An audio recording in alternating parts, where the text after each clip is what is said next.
তো প্রথম কথা হচ্ছে ভাইয়া যে আমরা বিছানায় শুয়ে পড়বো না।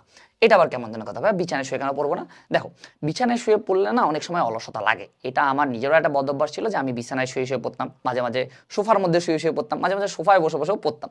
বাট আলটিমেটলি তুমি যখন পড়বা, তোমার ধরো যে 2 ঘন্টা পড়ার পর তোমার একটা টায়ার্ডনেস চলে আসবে and তোমার মনে হবে একটু ঘুমাই। সো আমাদের যে নিজের পড়ার সময়টুকু আছে, এই পড়ার সময়টুকু অবশ্যই অবশ্যই আমাদেরকে নিজে টেবিলে বসে পড়তে হবে, অর্থাৎ বিছানায় শুয়ে পড়া যাবে না।